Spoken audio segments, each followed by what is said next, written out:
Luke, well, no tea party in Boston today, but a useful workout nonetheless. Yeah, it was a good workout for us, and I'm sure for them as well. And everything kind of went according to plan, so it was a good day in our preparation. Same starting 11 as against Forest last week. The amateur detectives amongst us. Can we read anything into that? No, because I think at this stage we have to try to rotate the players around in a logical way to give them the correct minutes so that we have the whole group at the same level, and so not too much to read into that. But I was happy with every player really. It's a little bit like one of the two of the games last season. You huffed and puffed. You just couldn't break down that Boston door. No, and I think that nice by the way. But I think when the opposition are gonna be so defensively disciplined, and I thought it was a very good display, and we did face that once or twice last season.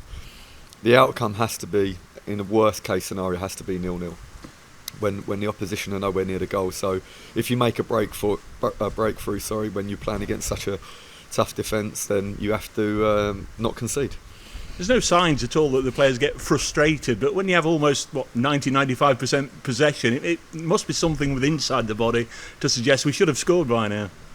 Of course, and this is something that we talk about inside the group, that the opposition will have a plan to try to frustrate us and to try to force us into making errors so that they can capitalise on our frustration or lack of concentration, and that's a tough style to play against, very tough, and we done everything correct today, and that's why I'm really pleased, because it was obviously a physical workout, because this time of the year we have to have that, but also it became a very taxing mentally to keep doing the same things over and over and don't get frustrated or fall into a trap.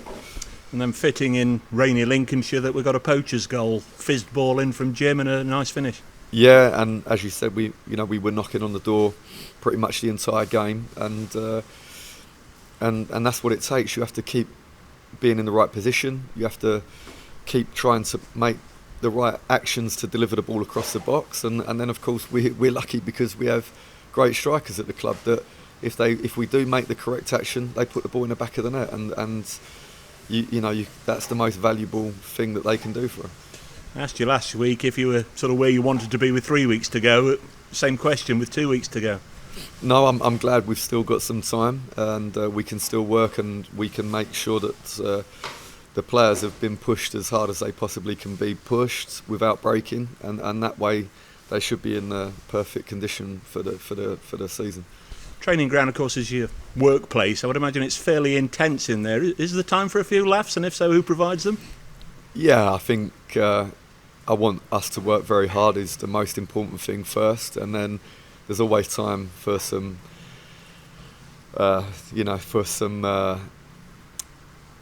fun. And I think probably you don't have to look any further than Toby to know that there is a happy camp and everybody can laugh. He's incredible, and I know there's a petition going around for him to do every single post-match interview, but yeah, he's a brilliant group with a lot of fun, and most importantly that they work hard for each other. Is he always like that? He was bonkers with me last week. Constantly like that. We charge him up on the bus on the way to the game, we plug him in, and then he's ready, and he's full of life when we arrive. So he's just a top guy, and he has that personality that everyone is drawn to, and we have to have that in the group as well. As much as we want to, we work hard and it's intense, but still we have to have fun as well.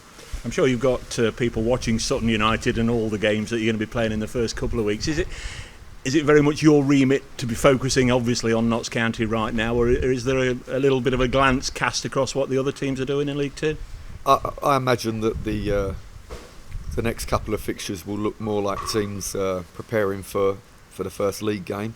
So maybe we can read more into that. But at the moment, we're not really looking at pre-season friendlies from the opposition. We're concentrating on ourselves. And yeah, like I say, I think the last two friendlies are probably more likely to see what resembles a starting lineup. They're Alfreton and Shrewsbury.